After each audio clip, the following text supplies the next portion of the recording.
I've lived in Iroz my whole life and I felt completely safe. My door was not locked.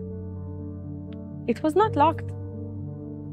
The bloodshed in the war with Hamas began with a horrific series of attacks in Israel, including on the kibbutz Nir Oz. Nir Oz was a place of peace and light, a tiny kibbutz community all but wiped out now after a bloodbath of hate that started a war.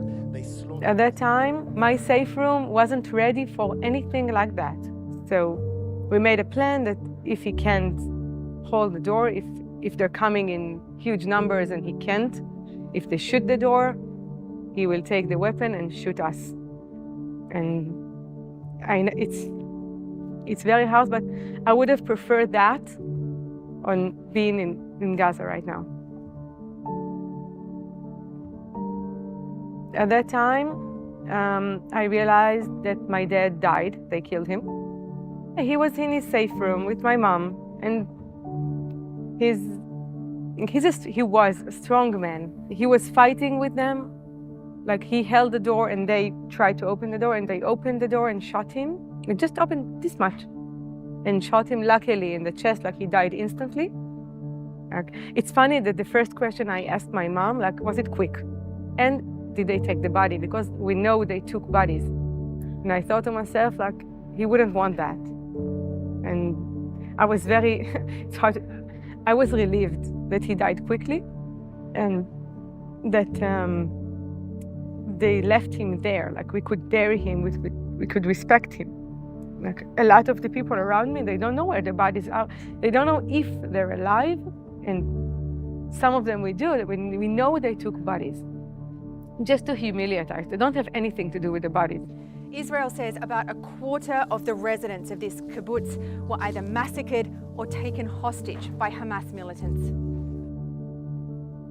We had people in the kibbutz who were very involved with the Palestinian people who drove. We had one person, he's in Gaza right now, he's kidnapped, that he drove sick kids from Gaza to the hospitals in Israel.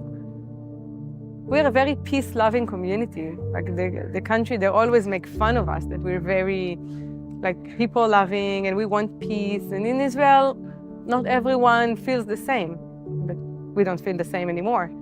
I always told my son, there are kids just like you in Gaza, just want to go to school and just want to live and just want to be happy and be free. And that's what I thought before. It's very hard for me as a mother to think about a woman who came to my home and saw the pictures of my kids and still came to steal and to terrify my kids. And the first thing she did is to open my electricity cupboard and take off the electricity just in the safe room. So she sat and watched TV, and my kids, we had no water, no food, no air conditioning. It's the middle of the summer. It was so hot. Like, she saw my kids' pictures on the wall. She knew there's a family inside, like terrified kids. I think that she's a mother as well, because she took my kids' clothes, and she took my clothes, and she took my credit card. And then she went back to Gaza, and she went to the supermarket, and I got a list of the things she bought. It broke my faith that people are good. I never thought that a woman will do that. Like, men, yes, soldiers, yes, Hamas terrorists, yes. I knew they were very cruel and very driven, but I never thought the common people, kids and women, would participate in things like that. And it broke my faith in the goodness of people, but especially people from Gaza, because I really believed that the women and children were they were kidnapped by Hamas terrorists. I really believed the Hamas kidnapped Gaza. And I don't anymore. I think they are participating. I think in that morning they told them, we are going to do and this, who wants to come in? Or they invited people they trust, and they told them, you can take whatever you want. You can take, you can plunder, you can steal, and we'll keep you safe. And they told themselves, why not? Why not? Like, I'm a woman, I'm a mother, I'm a teacher. I work with kids. I believe that all kids are good. All kids are good. No one is born bad. No one is born a terrorist. And I feel very guilty that I raised my kids in a place that weren't safe. I believed that I'm safe. I believed my kids are safe. I really believed it. Like, we have this sense of we want revenge, which is a horrible, horrible feeling.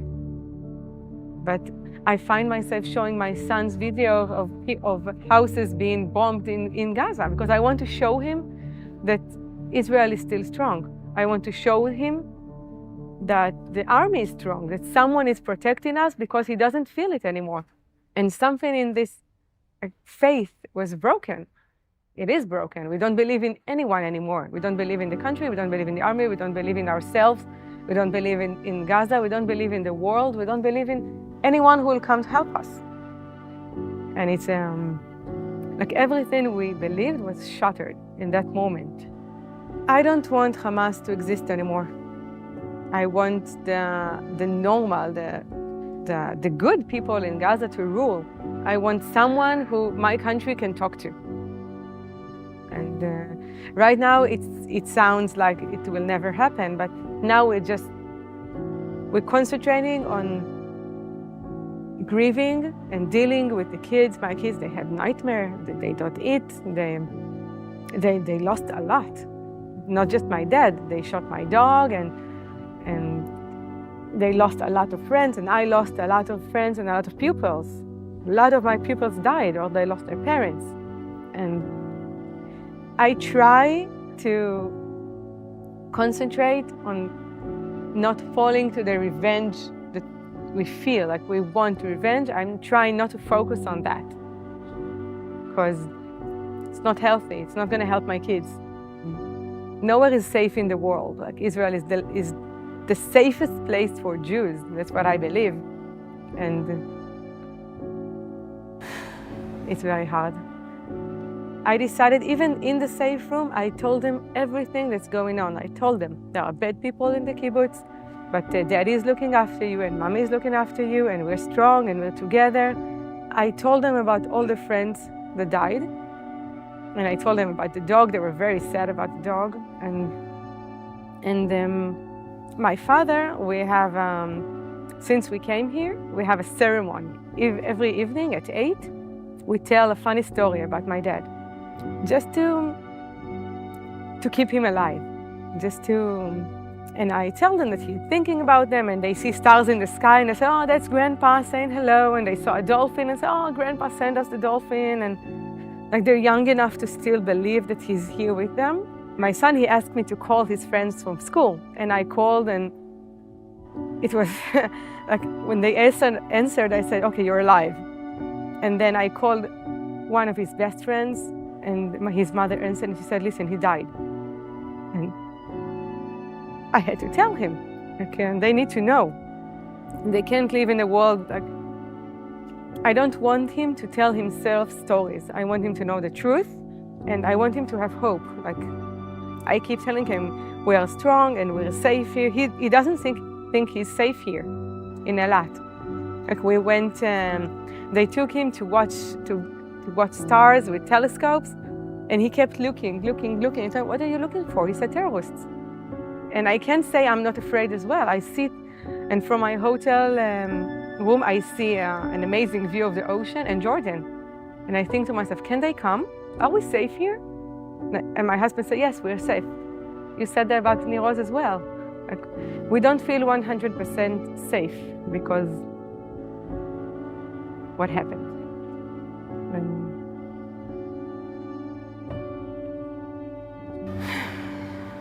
Like, my faith in the goodness of people is gone. But my kids are still young enough to know better, to believe to have hope.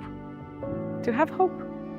I don't have hope for peace in my lifetime anymore. But I want my kids to have this hope.